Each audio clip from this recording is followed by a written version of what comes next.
کہ آج بہت سے لوگ جو فقہ پر حضرات فقہائے کرام پر اعتراضات کرتے ہیں نا قرآن حدیث کی روشنی میں، ان کو قرآن و حدیث کا پتہ نہیں ہوتا۔ فقہ کی کتابوں میں صدیوں سے ایک مسئلہ چلا آ رہا ہے، مجتہدین اس کے قائل ہیں، چاروں ائمہ اس کے قائل ہیں کہ جب لڑکی کا نکاح ہوگا تو اس کے ہم پلہ میں ہوگا، پیرلل ہوگا، لڑکا اس کا کفو ہونا چاہیے، برابر کا یا اس سے اونچا ہونا چاہیے۔ تو اس برابری میں، اس اونچائی میں اس کی ذات بھی دیکھی جاتی ہے، ذات سے مراد قوم، اس کا خاندان بھی دیکھا جاتا ہے، اس کا نسب دیکھا جاتا ہے، اس کا عہدہ دیکھا جاتا ہے، اس کا مال دیکھا جاتا ہے۔ فقہا لکھتے ہیں کہ جو اونچے خاندان کا آدمی ہے وہ ایک کمتر خاندان کی لڑکی کا پیرلل ہے، لیکن اونچے خاندان کی لڑکی کمتر خاندان کی لڑکی کی اس کے جوڑ کی، لڑکے کے جوڑ کی نہیں ہے۔ ایک بہت مالدار گھرانے کی لڑکی ایک بہت غریب لڑکے کے جوڑ کی نہیں ہے، یہ اس کے پیرلل نہیں ہے۔ ایک ایسے پیشے سے وابستہ لڑکی جس کا باپ ایسا پیشہ ہو، کمانے کا ایسا ذریعہ ہو جو قابل عزت سمجھا جاتا ہے، لڑکا ایسا پیشہ اختیار کیے ہوئے ہے جو زیادہ قابل عزت نہیں سمجھا جاتا، تو یہ لڑکا اس لڑکی کے جوڑ کا نہیں ہے۔ میری بھی بحث ہوئی، جب میں نے ایک کتاب لکھی نا تعدد زوجات پر، زیادہ شادیوں پر، جب میں نے کتاب لکھی تو اس میں نے یہ بھی ڈیٹیل بیان کی ہے کہ ایک بیوی پر قناعت کا نتیجہ ہے کہ لڑکیوں کے رشتے ان کے جوڑ میں نہیں ہو رہے، پیرلل نہیں ہو رہے، نہ خاندانی لحاظ سے، نہ مالی لحاظ سے، نہ پیشہ۔ لڑکیاں اپنے سے کمتر میں جا رہی ہیں، سپلائی زیادہ ہے، ڈیمانڈ کم، تو ڈیمانڈ کم ہونے سے ویلیو، بولو، جب چینی بہت زیادہ ہو، خریدار نہ ہو تو چینی اوپر جائے گی نیچے آئے گی، ویلیو کم، اس کو اس کے اوریجنل ریٹ نہیں ملیں گے۔ تو ایسے ہی لڑکیاں ہول سیل کے حساب سے ہیں، ڈیمانڈ ہے ایک ہی رکھنی ہے ہر آدمی نے، تو عورت کی ویلیو کیا ہو گئی؟ لڑام سے نیچے، اس کو نہ اس کے جوڑ کا رشتہ مل رہا ہے، مہر بھی اس کے جوڑ کا نہیں مل رہا، پونے 5,000، 3,500، 4,500 یہ مہر چل رہا ہے مارکیٹ میں، کچھ بھی اس کو اس کے جوڑ کا، بس یہ دیکھتے ہیں کہ انسان کا بچہ ہو، لڑکا ہو، بس اتنا کافی ہے، کچھ چرس ورس نہ پیتا ہو۔ کچھ دنوں میں یہ شرط بھی ختم ہو جائے گی، چرسی ہو بھلے۔ تو میں نے جب اپنی کتاب میں یہ سارے احکام لکھے تو ایک صاحب الجھ پڑے، کہنے لگے میں یہ فقہ شکہ نہیں مانتا، جو فقہ شکے کی کتابوں کے حوالے دیے نا اپنے فقہ شکے، کہہ رہے قرآن تو کہہ رہے تم میں سب سے زیادہ عزت والا وہ ہے جو تم میں سب سے زیادہ تقوی والا، آپ نے بول دیا کہ لڑکا قابل عزت ہونا چاہیے۔ جتنی لڑکی اور عزت میں چند چیزیں دیکھی جاتی ہیں، خاندان ہے، نسب ہے، اور پیسہ ہے، دینداری بھی اس میں سب سے پہلے تو دینداری ہے، تو اور بھی چیزیں ہیں۔ تو انہوں نے کہا یہ نسب وسب کیا ہوتا ہے، خاندان کیا ہوتا ہے، پیشہ کیا ہوتا ہے؟ فقہا لکھتے ہیں ایک لڑکی کسی بڑے آفیسر کی بیٹی ہے، بعض لوگوں کے پاس پیسہ کم ہوتا ہے لیکن جس شعبے سے وابستہ ہیں وہ شعبہ قابل عزت ہے۔ اب ٹیچر ہے، آپ کے کوئی ٹیچر ہیں، کم تنخواہ ہے، لیکن ٹیچر ہونا ایک عزت، ایک قابل عزت ہے نا۔ آپ کسی کو بتاتے ہیں میں کس یونیورسٹی میں کیا ہوں، پروفیسر ہوں، لیکچرار ہوں، بریگیڈیئر ہوں، کرنل ہوں، جج ہوں، ہائی کورٹ میں وکیل ہوں، اور اگر آپ سے کوئی پوچھے کہ جی آپ کا پیشہ کیا ہے، جی میں بھنگی ہوں، ایک مثال دے رہے ہیں، تو حرام تو وہ بھی نہیں ہے اگر آپ محنت کر کے کما رہے ہیں، اور قیامت کے دن ہو سکتا ہے بھنگی کا مقام اس کرنل سے زیادہ ہو، اس جج سے زیادہ ہو، اس لیے کہ اس میں تقویٰ تھا اور اس میں تقویٰ نہیں تھا۔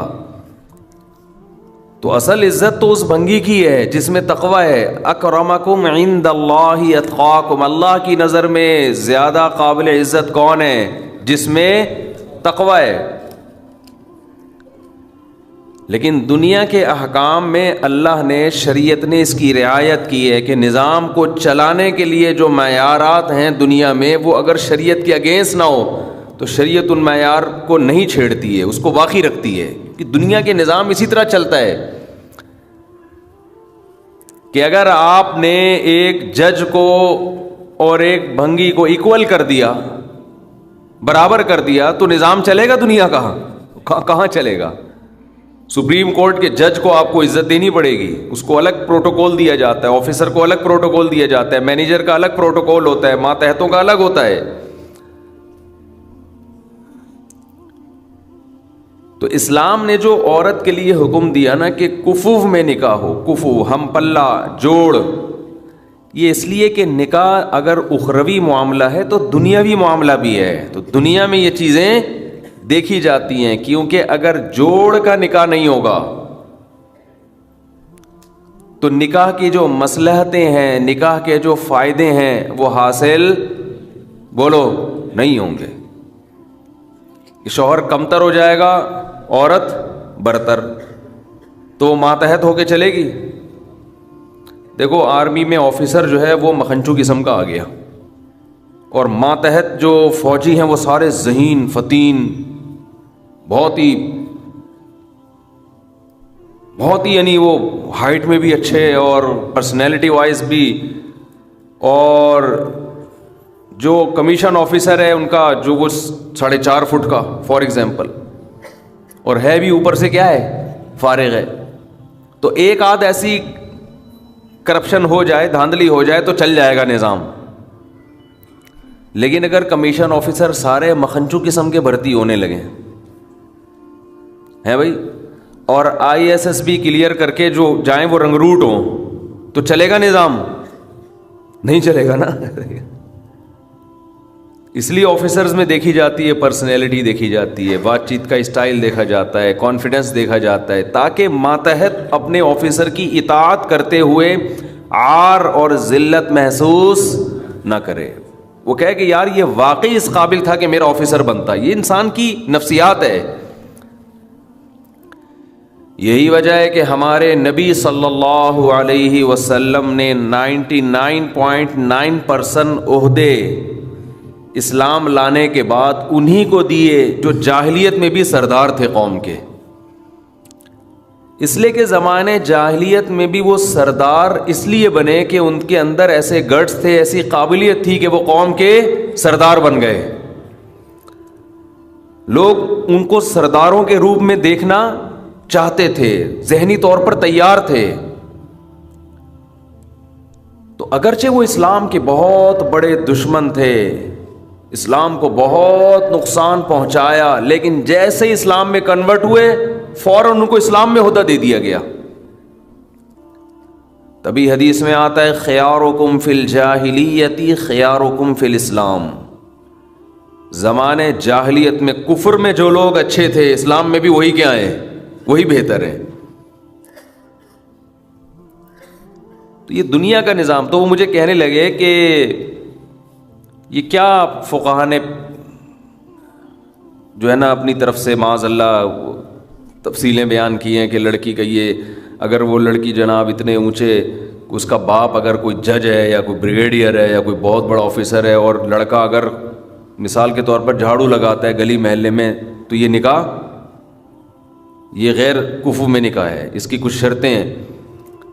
باپ کی اجازت کے بغیر تو منعقد ہی نہیں ہوگا, چاہے لڑکی راضی بھی کیوں نہ ہو, کیونکہ اس میں باپ کی بھی بدنامی ہے. اس کو حق حاصل ہے کہ وہ اس نکاح کو کالعدم قرار دے دے. تو یہ کہاں سے نکالا آپ نے؟ اسلام تو کہتا ہے ان اکرمکم عند اللہ اتقاکم. تو میں نے کہا پھر آپ یعنی اگر یہی بیس ہے اس کی, تو پھر آپ کے آفس میں تو جو آپ کا باس ہے, ہو سکتا ہے آپ کے ماتحت نمازی ہو, وہ نماز نہ پڑھتا ہو, تو باس تو پھر اس کو ہونا چاہیے جو کون ہے, جو نماز پڑھتا ہے.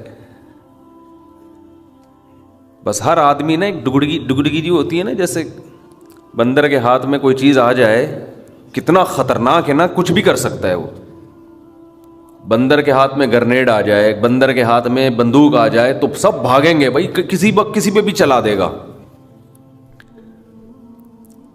تو آج بھی ایسا ہی ہے, علم آ گیا ہے ان لوگوں کے ہاتھ میں جو علم کے اہل نہیں ہیں, اٹھا اٹھا کے فتوے لگاتے رہتے ہیں لوگوں کو, بس ریفرنس سے لوگ متاثر ہو رہے ہیں کہ حدیث کا حوالہ بھی دیا محترم نے, اور محترم نے قرآن کی آیت بھی پیش کی ہے, اوپر سے کیا ہے خالی.